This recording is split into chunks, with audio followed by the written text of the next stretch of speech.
योजना को सरकारी तौर पे शुरू किया गया है और विड्रॉ करने का ज़िम्मेदारी आईएमए नहीं ले सकती। हाँ, पर हम उसके तहत जो सेवाएँ दे रहे हैं उसको हम थोड़ी देर के लिए बाधित कर रहे हैं, उस पे रोक लगा रहे हैं। कारण ये कि जो हमारी पेंडिंग पेमेंट्स हैं वो अभी तक नहीं मिली और कुछ हॉस्पिटल्स तो ऐसे जिनको 4-4 5-5 महीने से पेमेंट नहीं मिली। तो इस वजह से अभी 7 अगस्त तक का फिर भी हमने सरकार को टाइम दिया है, नेगोशिएशन टेबल पर हैं हम लोग, उनसे बात कर रहे हैं। अगर समस्या का हल मिल जाता है तो हम चाहेंगे कि सुविधाएँ हम जारी रखें, पर फ़िलहाल के लिए अभी कॉल यही है कि पूरे हरियाणा स्टेट में जितने भी आयुष्मान संबंधित निजी अस्पताल हैं, 7 अगस्त के बाद अगर हमारी समस्याएँ सुलझाई नहीं जाती तो हम अपनी सेवाएँ निलंबित करेंगे। मैडम कितने मतलब रोहतक में प्रदेश में कितने हैं?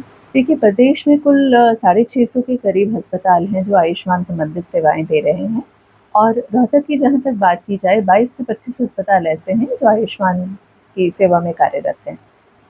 तो सभी के साथ ये समस्याएँ आ रही हैं। अगर बात करें तो कितना पेंडिंग है सरकार की? 500 करोड़ से ऊपर की राशि है और यही समस्या हमारे साथ पहले भी हुई थी, जिसके बारे में जनवरी में भी बात की गई थी आदरणीय सीएम साहब से और उसके बाद राजेश कुल्लर जी से भी बात हुई थी और हमें आश्वासन मिला था कि पेमेंट्स जो भी पेंडिंग होंगे, उनको 15 दिनों के अंदर निपटा दिया जाएगा और फ्यूचर में काम करना आसान होगा क्योंकि पोर्टल के माध्यम से पेमेंट 15 दिन के अंदर मिल जाएगी। जो अल्टीमेट्स दिया गया है, अगर सरकार ने की बात नहीं मानती तो फिर क्या? देखिए, सरकार अगर हमारी बात नहीं मानती तो आप भी इस बात को समझेंगे कि अपनी जेब से इतने दिनों से हम सेवा दे रहे हैं, जबकि 4-5 महीने की पेमेंट्स पेंडिंग है। एक हद के बाद हमारे लिए भी सेवाएँ देना बहुत मुश्किल हो जाएगा क्योंकि उसका एक बहुत बड़ा बोझ निजी अस्पतालों पर आ रहा है। बाधा कहाँ आ रही है?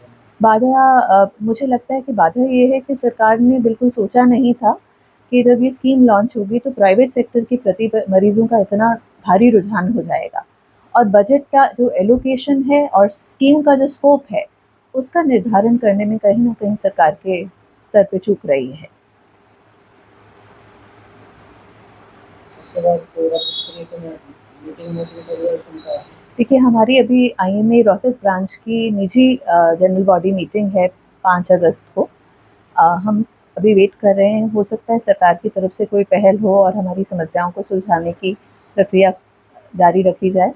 यदि कोई ठोस फैसला नहीं आता, तो रोहतक आईएमए भी स्टेट के फैसले के साथ जुड़ी हुई है और 7 अगस्त के बाद हमारे भी जितने निजी अस्पताल हैं, जो आयुष्मान की सेवाएँ दे रहे हैं, वो शायद अपनी सेवाएँ निलंबित कर देंगे।